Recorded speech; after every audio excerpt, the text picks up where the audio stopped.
Welcome back to the deep dive. Today we are tackling something that really affects almost everyone, but it's still so confusing. Social Security. Social Security. Specifically, we're going to do a surgical strike on one single concept, the full retirement age, or FRA. You tasked us with this cutting through all the noise on this and figuring out what that term actually means for your wallet in our source material. Well, it suggests the confusion isn't an accident. We found this quote that really just stopped me in my tracks. Oh, I know the one. Social Security's biggest lie. Why full retirement age isn't what you think. It's a powerful statement because it really gets to the heart of the problem. FRA sounds so final, so definitive, like it's the finish line. It's not. Not even close. Looks So our mission today is really focused. We need to define FRA, explain why it's a moving target, and then, really map out the financial difference between claiming early at 62 versus waiting until 70. And that difference it's huge. It is colossal. Okay, so let's just unpack that term. Full retirement age. I think when I hear that, my gut tells me one of two things. Right. Either that's the age I have to retire, or it's the age I get the biggest possible check from the government. Is that the common mistake? That is the core misconception. Yeah. And it's why the term itself, creates too much anxiety. Yeah. The real definition from the Social Security Administration is, it's way more specific and a lot less dramatic. Okay, so what is it? Full retirement age is simply the age when you are eligible to receive exactly 100% of your calculated retirement benefit. 100%. That's it. It's the baseline. It's not the max, and it is definitely not a mandatory retirement age. It's just the baseline. Just 100%. And even that baseline, that 100% mark, isn't a fixed number for everyone. That adds a whole other layer of complexity, right? It absolutely does. You have to throw out the old idea that FRA is, say, 65 or even 66 for everyone. It's not. It's a moving target. It's a moving target. Because of changes made decades ago, it's been slowly climbing based on your birth year. So, for instance, if you were born between 1943 and 1954, your FRA is age 66. Okay.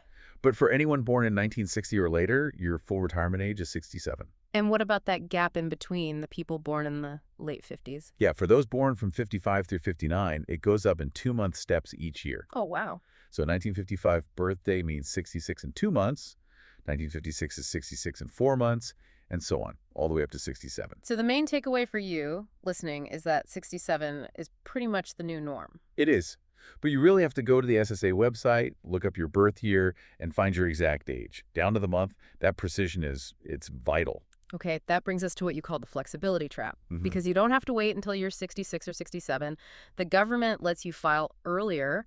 And for a lot of people, taking that money early, it can seem like a no-brainer. It is so tempting. The SSA lets you file as early as age 62. Which for some people is 5 full years before their FRA. 5 years. That's 60 extra monthly checks. If you need the cash flow now, that sounds like a fantastic deal. But of course, there's a catch. Our sources are very clear on this. There is a monumental cost for that short-term cash. Yes. So if you claim at 62, how bad is the damage? What's the big warning sign here? The biggest warning is that the reduction is permanent, and it is steep. Permanent. Forever. If you claim at 62, you could see a permanent reduction of as much as 30% compared to what you would gotten at your full retirement age. 30%? That's, right. I mean, that's jaw-dropping. Can we put that into actual dollars for someone listening? Using the averages you found. Yeah, let's make it real. The source we looked at said that as of July 2025, the national average for a full retirement benefit, that's the 100% check, was about $2,006.69 a month. Okay, $2,000. Right. So that was your 100% number, and you choose to file at 62. Your monthly check drops to as low as $4,404.68. Wow. Over $600 a month. Gone. Every single month for the rest of your life. And that reduction is locked in. Even when you get cost of living adjustments, they're based on that lower number. So it's a huge trade-off. You get 5 years of smaller checks now, but you give up decades of 30% larger checks later. That's the choice. It's a huge one. That is an intense trade-off. So now let's flip it. Let's go to the other extreme. Okay. We've established that 100% your FRA is not the max. So here's where it gets really interesting.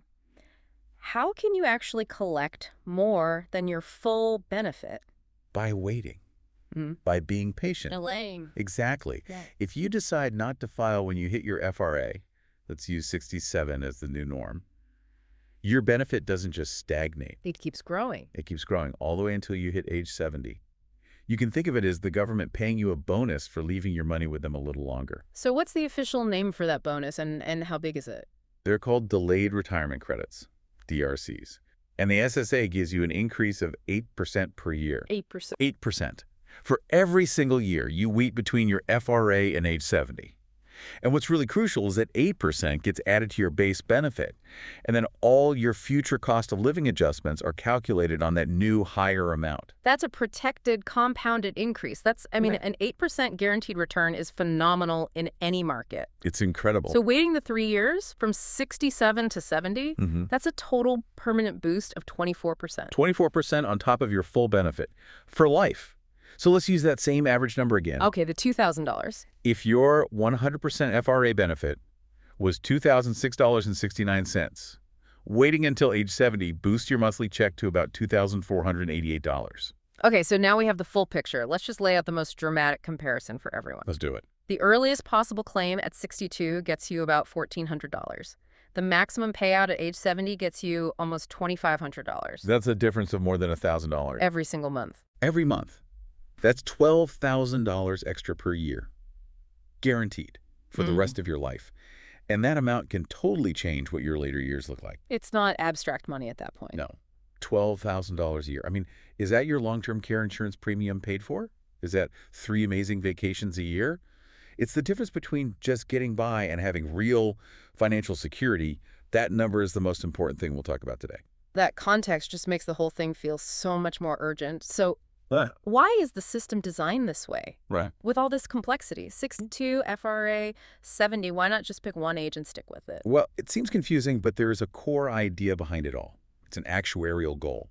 The system is built to try and be, well, neutral. Neutral. What does that mean? It means that based on statistics for the whole population, based on average life expectancy, the total amount of money you're expected to receive over your entire lifetime is designed to be roughly the same. No matter when you claim. No matter when you claim, whether it's 60, 67, or 70. They basically trade time for size. If you file early, you get more checks, but they're all smaller. And if you file late, you get fewer checks, but they're much bigger. Exactly. The math is designed to make the total payout sort of even out, right around the average lifespan. Ah, but there's the catch, isn't it? Relying on averages. That's the danger. The government is basically making a bet that you'll die around the average age. But what if you don't? What if you live to be 95? And that's where the whole actuarial truth just falls apart for an individual. Because none of us knows our own personal expiration date. Right. If you live a really long time, the person who waited until 70 is going to collect. I mean, astronomically more money in total than the person who filed at 62. Because they're collecting that much bigger check for way more years than the average predicted. Precisely. So that's where your personal situation has to override the averages. Okay, so let's break that down. Let's talk about the 2 scenarios that should help you decide.